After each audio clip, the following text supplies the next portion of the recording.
Diddy and Lori Harvey, they're heating things up in Italy. Notice her arm is on the back of his chair. Shocking! For some reason. But yes, Diddy's now getting super cozy with Steve Harvey's daughter, who Diddy's son, Justin Combs, used to hang out with. About P. Diddy, Puff Daddy, P. Diddy. Yeah. Did he do it, right? Yeah. I know you've been heavy on social media talking about it. He did it. And I'm the only one who's been vocal about this long before it actually. Oh, you've been saying this for a long time now. And then no one was, they're just, why is he saying this? And now it's coming out like crazy. But I also didn't participate. I also didn't go to those parties. Yeah. So a lot of the celebrity culture that you don't hear saying anything is because they participated. Because he was running with Oprah and them. He was running with that whole crew. Weinstein, Oprah, Epstein. The entertainment industry has survived countless scandals, but few moments have shaken celebrity culture as deeply as October 2025, when Sean Combs was reportedly found guilty on multiple serious charges. The verdict followed years of quiet speculation, sealed documents, and persistent rumors that had long circulated behind closed doors. For some, the outcome simply confirmed suspicions that had been building for decades. For others, it marked the stunning fall of a figure once synonymous with power, luxury, and influence at the highest level of the industry. Yet not everyone seemed surprised. 50 Cent had spent years hinting, sometimes through humor, other times with sharp undertones, that there was more beneath the surface of Diddy's world. Behind the glamorous parties, high-profile appearances, and public image, he suggested a deeper story that many chose to ignore. Now, with the verdict delivered, 50 Cent has stepped forward more openly, positioning himself as someone who saw the signs long before they became public. Through his new documentary, he is once again pushing the conversation forward, raising questions about who truly understood what was happening behind the scenes, and which powerful names may still be connected to the recordings and revelations now at the center of growing public attention. Psychologically. So that's that. Now, 50 Cent. What's he doing there, Patrick? Did you see that photo? Yeah, I mean, some of these pictures. Go the other way. Great artist. What's he doing down there? One more. What's he doing right there? That's when that is when he received the sentence. He fell to the floor and started banging on his chair crying. Oh. Or it could have been a freak off under the table. You don't know what's going on. By the way, when he goes to prison, let's remember that pose. Tom. Oh, jeez. There's Tom again. We make a note for when Tom makes inappropriate comments. Oh, no. Let's just keep score. He's the GOAT. Well, listen, at least one of the things is it was the first time Tom used the bathroom in 7 years. It's true. 7 years he had to go. All right, let's go through Tom is the Diddy of inappropriate comments. While this is going on, Diddy had a speaking gig this week. Really? I don't know if you guys were going to go watch him speak, but he had a speaking gig this week. And 50 Cent wastes no time trolling the 50-month sentence. And he goes out there and says, Sean Diddy Combs was sentenced 50 months in prison on federal charges. The rapper, whose real name is Curtis Jackson, posted on X not long after Diddy's sentence was revealed, offering to take his spot on a upcoming speaking engagement. Hey, to whoever was booking Diddy for speaking engagement, I heard he won't be able to make it. I'm available, 50 Cent wrote, including a link to his website, G-Unit Brands. He was likely referencing speaking engagements that Diddy has booked for next week in Miami, which the prosecution revealed during the sentencing hearing. The two artists are longtime rivals, obviously going back and forth. Is this it, Rob? Yes. Just whoever has booking him, I'll be able to. So, Vinny, what are you thinking with this whole Diddy lawsuit, everything that's going on here? I mean, I'm just for all the people, all the Cassies that were, on camera, beaten, all the people that were drugged, that didn't want to be drugged and all that stuff. I think that this is some type of, 4 years is at least something. You know what I mean? Because I'm going to be honest with you, I thought for a minute, because Adam, we were talking about this, like he was going to walk. With all Tom, were you honestly thinking that he was going to do time? Like, did you actually feel like, I honestly, from everything I was following, I was like, oh, he's going to walk. So at least a 4-year sentence, they're going to appeal whatever. I don't know. He'll probably do what, 2 years? 2 years. It's not fair, but I want something. There's some accountability where he's going to be, because he's already been in jail for how long now? Has it been a year? So he'll be, I think altogether it'll be 3 years. The rivalry between 50 Cent and Sean Combs goes back more than 2 decades, all the way to the early 2000s when both were building their legacies in hip-hop. At the time, Diddy was already a dominant force, a powerful executive behind Bad Boy Records. known for producing chart-topping hits and expanding a massive business empire. Meanwhile, 50 Cent was still fighting his way up through one of the toughest environments in the industry. In later interviews, 50 claimed that during those early years, he had even done uncredited work for Diddy. Contributions, he says, were never properly acknowledged or paid for. That experience, according to him, planted the first seeds of tension. It wasn't long before those feelings started showing up in his music, with subtle but sharp references aimed in Diddy's direction.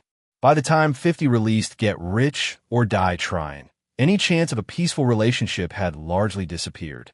Diddy came to represent the established, powerful side of the industry, while 50 positioned himself as the raw, unfiltered voice pushing back against that system.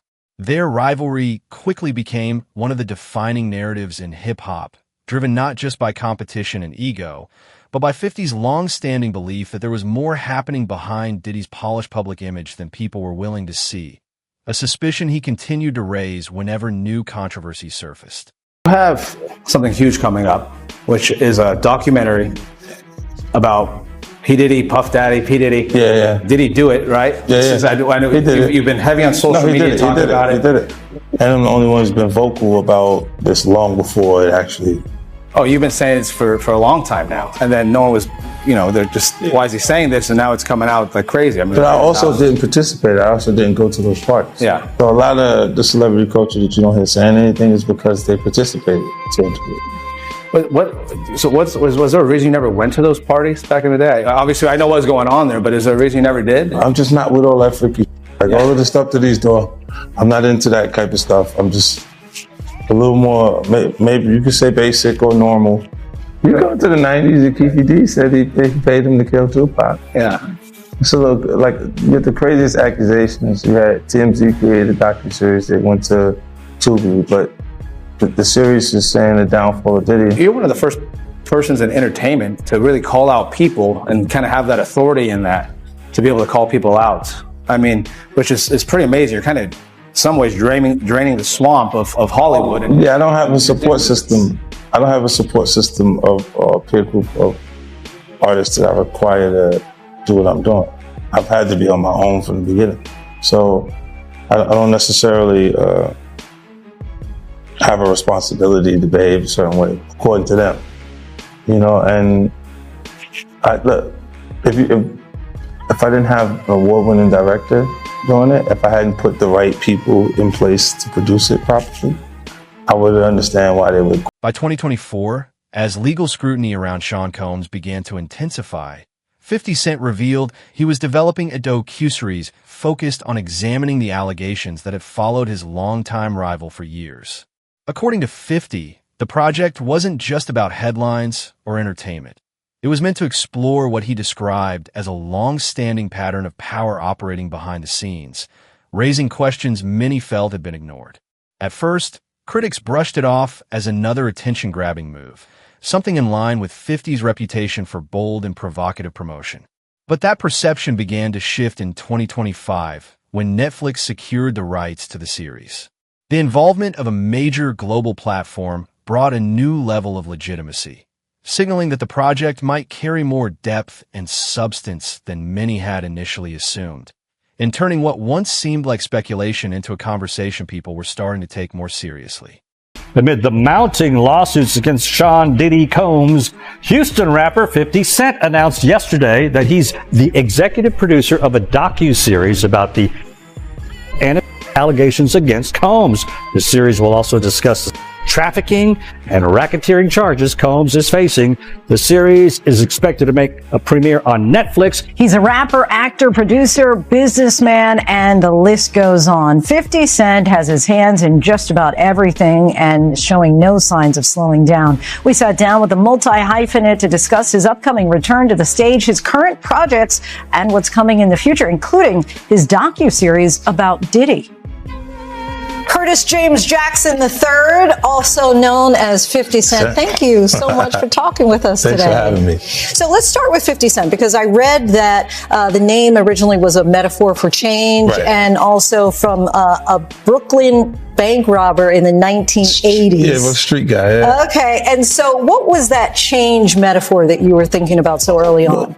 I came with the concept of I just do things my way, and I know that the other artists over there, was so many talented artists, a part of hip hop culture, that I knew they could beat me at different things, but they couldn't beat me at being me.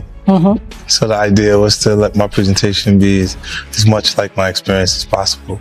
Between the music, the movies, I mean, you're the ultimate multi-hyphenate liquor, whatever you want to talk about with regard to you being a mogul and sitting really on an empire. 50 Cent, not even 50 years old yet, in a few months though.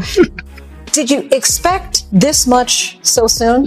Well, no, I just wanted the music to be a success initially. It's always, my goals change. I think when people are ambitious, they go into an endless tunnel. And you just got to prepare to go with them on that journey if you make a connection with them. But it's always a new goal, or always something new that pops up that it kind of consumes my interest. The Humor and Harmony Festival is quickly approaching. G-Unit Productions just announced in Shreveport, Louisiana. Here's a guy from South Jamaica, Queens. Why do it in Shreveport? Well, tax incentive. Oh, okay. But you have said that this is not just business. Yeah. What do you mean beyond that? Well, for me, it's exciting. It creates the legacy. You know, I mean, like, these things will be here longer than I will. You know, like I'm particularly in the premium space. I like to see my people in the premium light. You know, so I want to create stories and tell them on the highest level. When did you realize, Power started in 2014 just as a series? Was there a moment where you thought, this is taking off, it's become an entire universe? Season 3. What happened in season 3? They would accept the cast without me. See, ahead of that, the major platforms that we would market and promote the show on wouldn't take the cast if I wouldn't get available to be on the show with them. So as it started, season 3, it started to feel like we were taking off because they was hot enough. They were excited enough about the cast without me. And then, look, in television, you don't need a star. Television makes stars. You need talent on television programs. Are you going to keep expanding that series? Yeah, well, this was a few more. The origin story will be coming shortly, and then I have so many new projects in the works. I got like 41 shows across 10 different networks, so they'll be seeing me. We're talking about the World Diamond Center. I mean, there's so many movies, documentaries, docuseries you're working on. Den of Thieves 2 coming out January 10th. How do you decide which projects you want to work on? Oh, just the ones that I feel like have a high probability of success. I'm just looking at it and saying, what is it? And is it something that excites me? What I want to